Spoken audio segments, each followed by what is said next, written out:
स्वागत है आपका हमारे इस चैनल पर। आज हम देखेंगे ब्रह्मांड के कुछ रहस्य और समय के इतिहास, a brief history of time, जिसे स्टीफन हॉकिंग ने लिखा है। सब्सक्राइब करें हमारे चैनल को और बने रहे अंत तक। ब्रह्मांड के रहस्यों को अनलॉक करें। रात के आकाश की तुलना में अधिक गिरफ्तार करने और विचार करने योग्य दृष्टि की कल्पना करना कठिन है। ब्रह्मांड के ट्विंकल के बारे में कुछ हमें ब्रह्मांड के सबसे गहरे रहस्यों को रोकने और विचार करने के लिए मजबूर करता है। समय का एक संक्षिप्त इतिहास ब्रह्मांड को नियंत्रित करने वाले कानूनों को अनलॉक करके इन रहस्यों को रोशन करने में मदद करेगा। सुलभ भाषा में लिखित यह गैर वैज्ञानिक रूप से समझने में भी मदद करेगा कि ब्रह्मांड क्यों मौजूद है, यह कैसे शुरू हुआ और भविष्य में यह कैसा दिखेगा। आपको अजीब घटनाओं के बारे में भी पता चलेगा, ब्लैक होल की तरह जो सब कुछ अच्छी तरह से लगभग सब कुछ को अपनी ओर खींचते हैं। क्या अधिक है, आप स्वयं समय के रहस्यों की खोज भी करेंगे, जैसा कि ये समय कितनी तेजी से चल रहा है, जैसे सवालों के जवाब प्रदान करते हैं, और हम कैसे जानते हैं कि यह आगे चल रहा है। यह कहना सुरक्षित है कि इन झटकों के बाद आप रात के आकाश को कभी भी उसी तरह से नहीं देख पाएंगे। अतीत में आपने जो देखा है उसके आधार पर सिद्धांत भविष्य की भविष्यवाणी करने में मदद कर सकते हैं। आपने शायद गुरुत्वाकर्षण के सिद्धांत या सापेक्षता के सिद्धांत के बारे में सुना है, लेकिन क्या आपने कभी सोचा है कि जब हम सिद्धांतों के बारे में बात करते हैं तो वास्तव में हमारा क्या मतलब होता है। एक सिद्धांत इसके सबसे बुनियादी शब्दों में एक मॉडल है जो टिप्पणियों के बड़े समूहों की सटीक व्याख्या करता है। वैज्ञानिक उन टिप्पणियों से डेटा एकत्र करते हैं जो वे देखते हैं, उदाहरण के लिए प्रयोग, और इसका उपयोग कैसे और क्यों घटना के स्पष्टीकरण के विकास के लिए करते हैं। उदाहरण के लिए आइजैक न्यूटन ने कई घटनाओं को देखने के बाद गुरुत्वाकर्षण के सिद्धांत को विकसित किया, सेब से लेकर पेड़ों के गिरने तक। उन्होंने जो डेटा एकत्र किया उसका उपयोग करके वे एक सिद्धांत में गुरुत्वाकर्षण का वर्णन करने में सक्षम थे। सिद्धांतों के दो महान लाभ हैं। सबसे पहले, वे वैज्ञानिकों को भविष्य की घटनाओं के बारे में निश्चित भविष्यवाणियां करने की अनुमति देते हैं। उदाहरण के लिए न्यूटन के गुरुत्वाकर्षण के सिद्धांत ने वैज्ञानिकों को ग्रहों जैसी वस्तुओं के भविष्य के आंदोलनों की भविष्यवाणी करने की अनुमति दी। यदि आप जानना चाहते हैं तो कहें जहां मंगल अब से 6 महीने का होगा, गुरुत्वाकर्षण के सिद्धांत का उपयोग करके इस सटीक भविष्यवाणी करना संभव है। दूसरा, सिद्धांत हमेशा अयोग्य होते हैं, जिसका अर्थ है कि वे सुधार के लिए खुले हैं यदि नए सबूत जो सिद्धांत के अनुकूल नहीं है। उदाहरण के लिए, लोग एक बार इस सिद्धांत पर विश्वास करते थे कि ब्रह्मांड में सब कुछ पृथ्वी के चारों ओर घूमता है। गैलीलियो ने इस सिद्धांत को खारिज कर दिया जब उन्होंने चंद्रमा की कक्षा में बृहस्पति पर ध्यान दिया, इसलिए वह दिखा सकता है कि वास्तव में सब कुछ पृथ्वी की परिक्रमा नहीं करता है।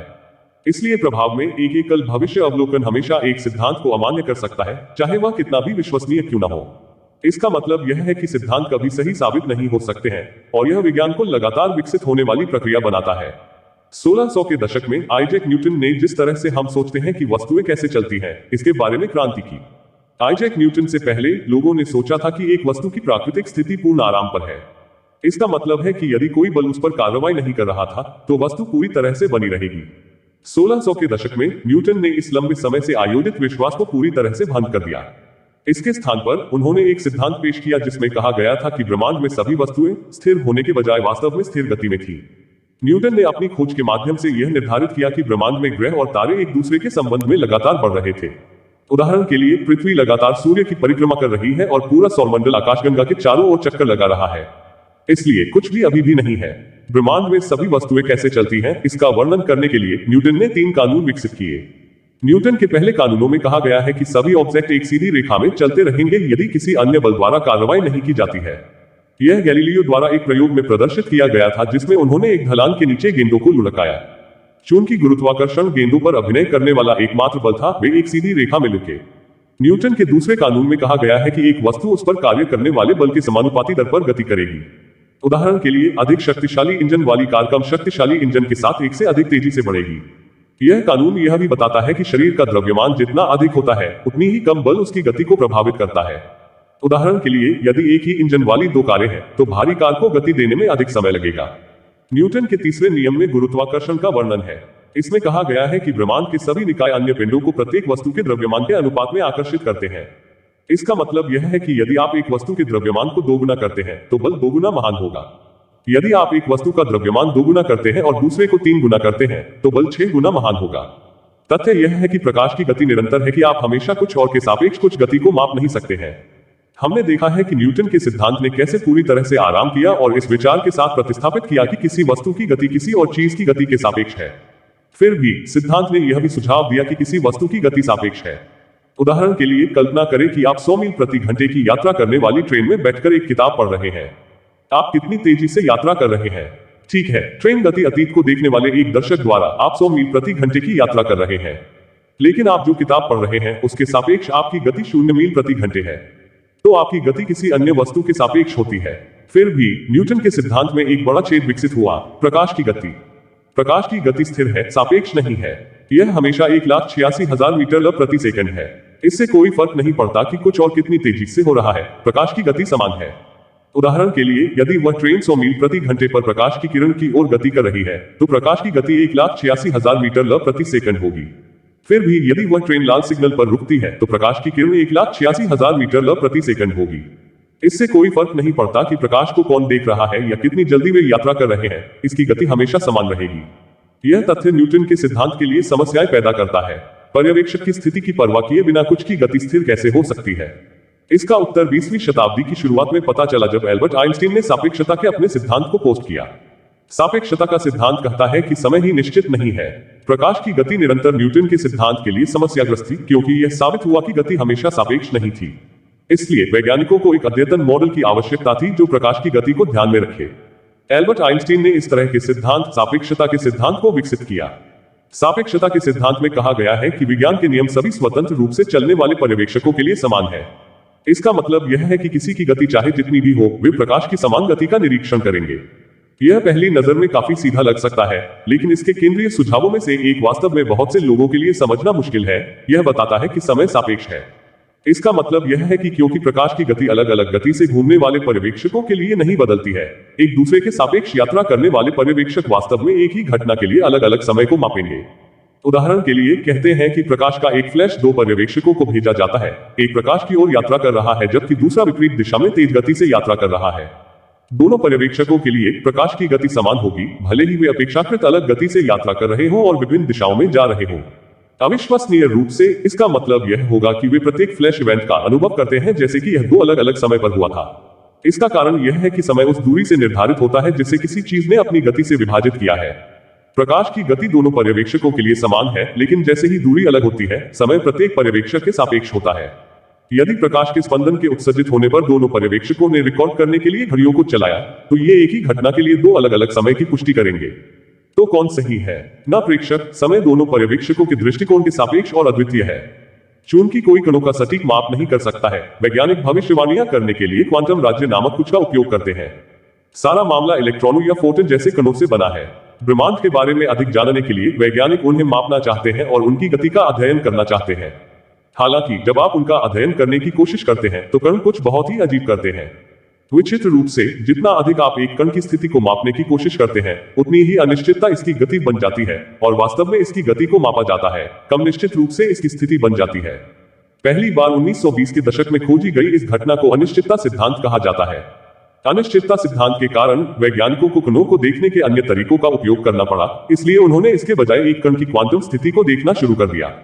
क्वांटम स्थिति एक कण के कई संभावित पदों और गति को जोड़ती है। के बाद से वैज्ञानिकों ने एक कण की निश्चित स्थिति या वेग को ठीक से निर्धारित नहीं कर सकते। वे कई संभावना पदों कणों को देखो हो सकता है पर कब्जा और वेग ले सकता है। जैसा कि एक कण के बारे में चलता है, वैज्ञानिक सभी संभावित स्थानों को ट्रैक कर सकते हैं और यह निर्धारित कर सकते हैं कि इनमें से कौन सबसे अधिक संभावना है। उन्हें यह निर्धारित करने में मदद करने के लिए वैज्ञानिक कणों का इलाज करते हैं जैसे कि वे तरंगे हैं। एक कण में विभिन्न पदों की भीड़ का मतलब यह हो सकता है कि वे निरंतर दोलन तरंगों की एक श्रृंखला की तरह दिखाई देते हैं। कंपन स्ट्रिंग के एक टुकड़े की कल्पना करें। जब यह कंपन होता है तो स्ट्रिंग चाप और चोटियों और गर्तों के माध्यम से डुबकी लगाएगी। एक कण भी इस तरह का व्यवहार करता है, हालांकि इसका संभावित मार्ग ऐसी अतिव्यापी तरंगों की एक श्रृंखला है जो सभी एक साथ हो रहे हैं। इस तरह के कणों को देखने से वैज्ञानिकों को यह पता लगाने में मदद मिलती है कि एक कण सबसे अधिक कहां है। कण की संभावना वाले स्थान होते हैं जहां कई तरंगों पर चाप और डुबकी एक दूसरे के साथ मेल खाती है, और कम से कम संभावना वाले स्थान वे हैं जहां वे नहीं है। इसे हस्तक्षेप कहा जाता है और यह दिखाता है कि कण तरंग के पथ के लिए कौन से स्थान और गति सबसे अधिक संभावित है। ब्रह्मांड को घुमाने वाली विशाल वस्तुओं का परिणाम गुरुत्वाकर्षण है।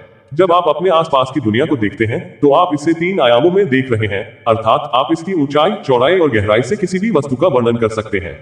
फिर भी एक चौथा आयाम है, हालांकि हम खुद इसे नहीं देख सकते हैं। यह समय है और यह अन्य 3 आयामों के साथ मिलकर अंतरिक्ष समय नामक कुछ बनाता है।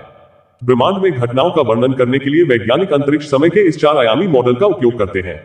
एक घटना कुछ है जो अंतरिक्ष और समय में एक विशेष स्थिति में होती है। इसलिए जब त्रि-आयामी निर्देशांक के साथ एक घटना की स्थिति की गणना करते हैं तो वैज्ञानिक समय को इंगित करने के लिए एक चौथा समन्वय जोड़ते हैं। वैज्ञानिकों को किसी घटना की स्थिति का निर्धारण करते समय विचार करना पड़ता है, क्योंकि सापेक्षता का सिद्धांत बताता है कि समय सापेक्ष है। इसलिए यह एक घटना की प्रकृति का वर्णन करने में एक महत्वपूर्ण कारक है। अंतरिक्ष और समय के संयोजन का एक अद्भुत परिणाम यह है कि इसने गुरुत्वाकर्षण के हमारे गर्भाधान को कैसे बदल दिया।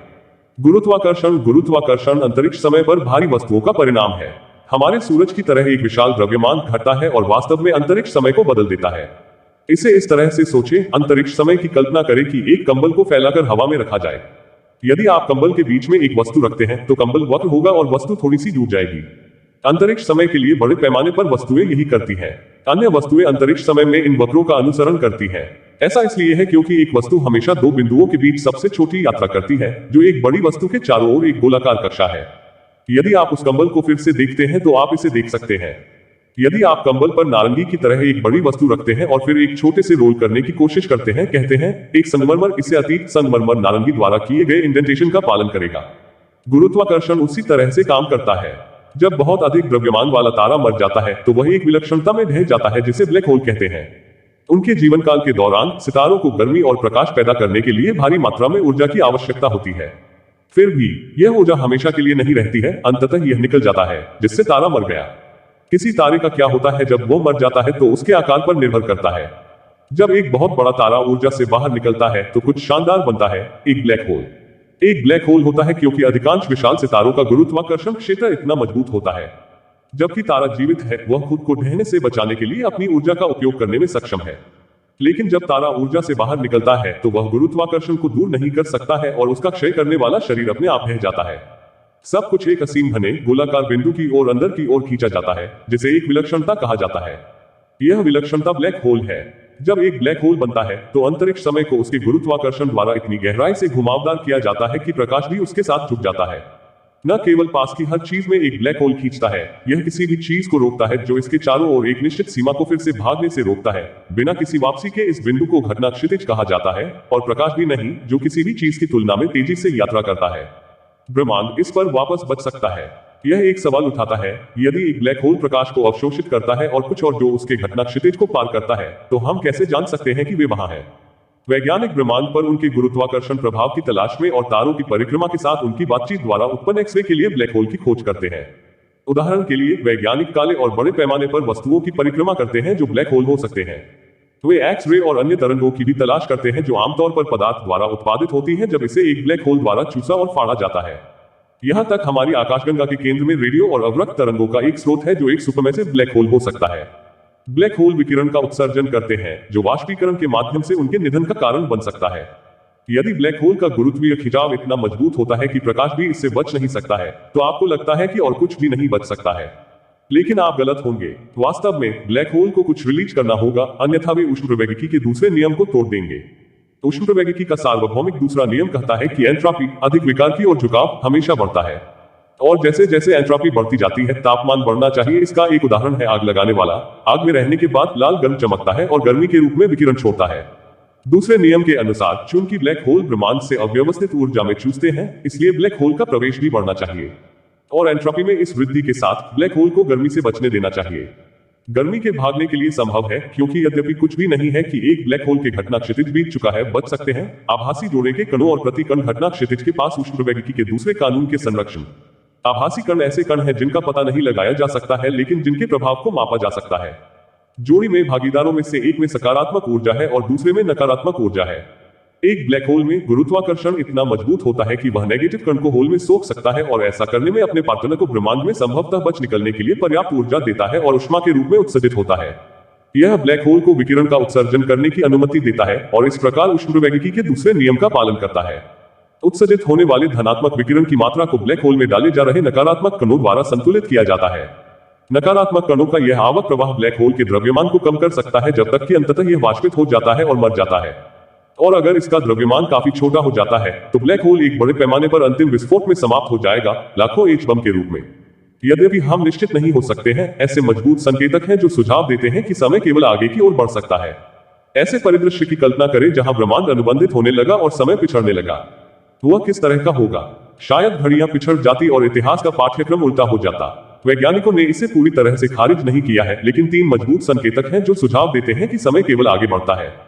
पहले दिखा रहा है कि समय बीतने के अतीत से भविष्य के लिए चला जाता सूचक है थर्मोडायनामिक के तीर का समय। तो ऊष्मप्रवैगिकी के दूसरे नियम के अनुसार एंट्रोपी एक बंद प्रणाली का विकार समय के साथ बढ़ता है। इसका मतलब है कि विकार को बढ़ाने की प्रवृत्ति से समय को मापा जा सकता है। उदाहरण के लिए यदि एक कप एक टेबल से लुढ़कता है और टूट जाता है तो यह कम हो गया है और इसकी एंट्रोपी बढ़ गई है। चूंकि एक टूटा हुआ कप कभी भी अनायास फिर से इकट्ठा नहीं होगा और इसके क्रम को बढ़ाएगा, हम देखते हैं कि समय केवल आगे बढ़ रहा है। टूट कप और समय की थर्मोडायनामिक के तीर भी आगे समय के दूसरे सूचक के पहलू हैं। मनोवैज्ञानिक तीर का समय है जो स्मृति से निर्धारित होता। उसके बाद कप टूट गया, आप इसे मेज पर होना याद कर सकते हैं, लेकिन इससे पहले जब यह मेज पर था तो आप फर्श पर भविष्य की स्थिति को याद नहीं कर सकते। तीसरे सूचक ब्रह्मांड संबंधी तीर का समय ब्रह्मांड के विस्तार के लिए संदर्भित करता है और इस समय भी थर्मोडायनामिक के तीर बारे में हमारी धारणा के साथ इस प्रकार है। यह इसलिए है क्योंकि जैसे ही ब्रह्मांड का विस्तार होता है एंट्रोपी बढ़ता है। यदि ब्रह्मांड में विकार अपने अधिकतम बिंदु तक पहुंचने के लिए था तो ब्रह्मांड समय के कॉस्मोलॉजिकल तीर को उलटते हुए संकुचन शुरू कर सकता है। हालांकि हम इसके बारे में नहीं जानते क्योंकि बुद्धिमान प्राणी केवल विकार के बढ़ने पर ही मौजूद रह सकते हैं। इसका कारण यह है कि हम अपने भोजन को ऊर्जा में तोड़ने के लिए एंट्रोपी की प्रक्रिया पर भरोसा करते हैं। इसलिए जब तक हम आसपास हैं, हम समय के ब्रह्मांड संबंधी बाणों का अवलोकन करेंगे। गुरुत्वाकर्षण के अलावा ब्रह्मांड में 3 मौलिक बल हैं। ब्रह्मांड में किस तरह की ताकतें काम कर रही हैं? अधिकांश लोगों ने केवल एक के बारे में सुना होगा, गुरुत्वाकर्षण, वह बल जो वस्तुओं को एक दूसरे की ओर आकर्षित करता है और जिसे इस तरह से अनुभव किया जाता है कि पृथ्वी का गुरुत्वाकर्षण हमें उसकी सतह पर खींचता है। हालांकि अधिकांश लोग इस बात से अनजान हैं कि वास्तव में 3 अतिरिक्त बल हैं जो सबसे छोटे कणों पर कार्य करते हैं। पहला इलेक्ट्रोमैग्नेटिक फोर्स है, जिसे रोजमर्रा की जिंदगी में देखा जा सकता है जब चुंबक फ्रिज में चिपक जाता है या जब आप अपने सेल फोन को रिचार्ज करते हैं। यह इलेक्ट्रॉन और क्वार्क जैसे विद्युत आवेश वाले सभी कणों पर कार्य करता है। चुंबक पर उत्तरी और दक्षिणी ध्रुवों की तरह विद्युत चुंबकीय बल आकर्षक या प्रतिकारक हो सकता है। सकारात्मक रूप से चार्ज किए गए कण नकारात्मक कणों को आकर्षित करते हैं और अन्य सकारात्मक कणों को दूर करते हैं, और इसके विपरीत। यह बल गुरुत्वाकर्षण की तुलना में अधिक मजबूत है और परमाणु के छोटे स्तर पर हावी है। उदाहरण के लिए विद्युत चुंबकीय बल परमाणु के नाभिक के चारों ओर एक इलेक्ट्रॉन का कारण बनता है। दूसरा कमजोर परमाणु बल है, जो उन सभी कणों पर कार्य करता है जो पदार्थ बनाते हैं और जो रेडियोधर्मिता का कारण बनते हैं। इस बल को कमजोर कहा जाता है क्योंकि इसे ले जाने वाले कण कम दूरी पर केवल बल लगा सकते हैं। उच्च ऊर्जा पर कमजोर परमाणु बल की शक्ति बढ़ जाती है जब तक कि यह विद्युत चुंबकीय बल से मेल नहीं खाता। तीसरा मजबूत परमाणु बल है, जो एक परमाणु के नाभिक में प्रोटॉन और न्यूट्रॉन को बांधता है और प्रोटॉन और न्यूट्रॉन के भीतर छोटे क्वार्क को बांधता है। इलेक्ट्रोमैग्नेटिक फोर्स और कमजोर न्यूक्लियर फोर्स के विपरीत मजबूत एनर्जी फोर्स उच्च ऊर्जाओं में कमजोर हो जाती है। Grand unification energy electromagnetic force और कमजोर न्यूक्लियर फोर्स कहलाने वाली उच्च ऊर्जा पर कमजोर और मजबूत न्यूक्लियर फोर्स कमजोर पड़ जाता है। उस बिंदु पर सभी 3 बल समान शक्ति तक पहुंचते हैं और एक ही बल के विभिन्न पहलू बन जाते हैं, एक बल जिसने ब्रह्मांड के निर्माण में भूमिका निभाई होगी। हालांकि वैज्ञानिकों का मानना कि ब्रह्मांड की शुरुआत बड़े धमाके के साथ हुई थी, लेकिन वे इस बात से अनिश्चित हैं कि ऐसा कैसे हुआ। अधिकांश वैज्ञानिकों का मानना कि समय की शुरुआत बड़े धमाके के साथ हुई थी, वह क्षण जब ब्रह्मांड एक असीम रूप से सघन स्थिति से तेजी से विस्तार करने वाली इकाई में चला गया था, जो आज भी बढ़ रहा है। हालांकि वैज्ञानिकों को यह नहीं पता है कि यह बड़ा धमाका कैसे हुआ। हालांकि यह बताने के लिए कई सिद्धांत प्रस्तावित किए गए हैं कि यह बहुत बड़ा विस्तार कैसे हुआ होगा। ब्रह्मांड की शुरुआत का सबसे व्यापक रूप से स्वीकृत सिद्धांत हॉट बिग बैंग मॉडल है। इस मॉडल में ब्रह्मांड शून्य आकार के साथ शुरू हुआ और असीम रूप से गर्म और घना था। बड़े धमाके के दौरान इसका विस्तार हुआ और जैसे जैसे इसकी गर्मी बढ़ी, इसका तापमान ठंडा होने लगा। इस विस्तार के पहले कुछ घंटों में ब्रह्मांड में अधिकांश तत्व आज बनाए गए थे। जैसे जैसे ब्रह्मांड का विस्तार होता गया, गुरुत्वाकर्षण के कारण विस्तारक क्षेत्र के सघन क्षेत्र घूमने लगे, आकाशगंगाओं का निर्माण हुआ। इन नवगठित आकाशगंगाओं के भीतर हाइड्रोजन और हीलियम गैसों के बादल ढह गए। उनके टकराने वाले परमाणुओं ने परमाणु सम्मिलन प्रतिक्रियाएं पैदा की, जिससे सितारों का निर्माण हुआ।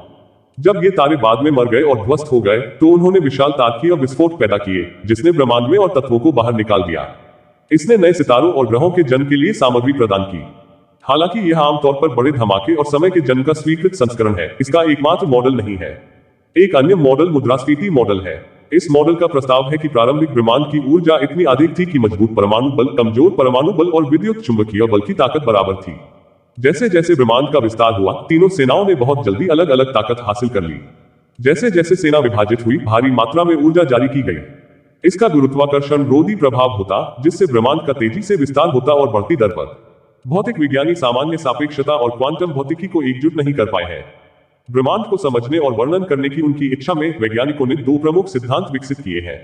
पहला सामान्य सापेक्षता है, जो ब्रह्मांड में एक बहुत बड़ी घटना पर केंद्रित है, गुरुत्वाकर्षण। दूसरा क्वांटम भौतिकी है, जो ब्रह्मांड में सबसे छोटी ज्ञात कुछ वस्तुओं का वर्णन करता है, परमाणु से छोटे कण।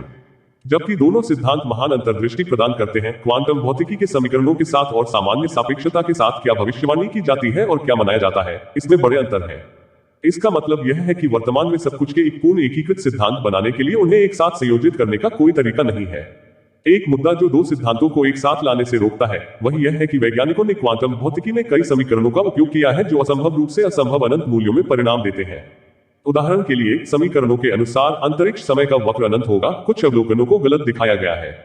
इन शिशुओं को रद्द करने के लिए वैज्ञानिक समीकरणों में अन्य शिशुओं को पेश करने का प्रयास करते हैं। दुर्भाग्य से यह वैज्ञानिकों को सटीक भविष्यवाणी करने में सक्षम होने से रोकता है। नतीजतन घटनाओं की भविष्यवाणी करने के लिए क्वांटम भौतिकी से समीकरणों का उपयोग करने के बजाय घटनाओं को स्वयं जोड़ना होगा और समीकरणों को फिट करने के लिए उन्हें घुमाया जाना चाहिए। एक दूसरी समान समस्या यह है कि क्वांटम सिद्धांत बताता है कि ब्रह्मांड में सभी खाली जगह कणों और एंटीपार्टिकल्स के आभासी युग्मों से बनी है। हालांकि इन आभासी जोड़े का अस्तित्व सामान्य सापेक्षता के लिए कठिनाइयों का कारण बनता है। चूंकि ब्रह्मांड में खाली जगह की अनंत मात्रा है, इसलिए इन जोड़ों की ऊर्जा में अनंत ऊर्जा होनी चाहिए। यह समस्याग्रस्त है क्योंकि आइंस्टीन का प्रसिद्ध समीकरण E=mc² बताता है कि किसी वस्तु का द्रव्यमान उसकी ऊर्जा के बराबर है। तो इन आभासी कणों की अनंत ऊर्जा का मतलब होगा कि उनका भी अनंत द्रव्यमान होगा। और अगर अनंत द्रव्यमान होते, तो पूरा ब्रह्मांड तीव्र गुरुत्वाकर्षण पुल के नीचे गिर जाता और एक ही ब्लैक होल बन जाता। अंतिम सारांश। मुख्य संदेश। कई लोगों को भौतिकी से दूर रखा जाता है क्योंकि वे इसे लंबे समीकरणों और जटिल सिद्धांतों की अभेद्य दुनिया के रूप में देखते हैं। और कुछ हद तक यह सच है। लेकिन भौतिकी की जटिलता हमें गैर विशेषज्ञों को यह सीखने से नहीं रोकना चाहिए कि ब्रह्मांड कैसे और क्यों काम करता है। ऐसे कई नियम और कानून हैं जो हमें हमारे आसपास के ब्रह्मांड के रहस्यों को समझने में मदद करते हैं। नियम और कानून जो हम में से अधिकांश समझ सकते हैं। और एक बार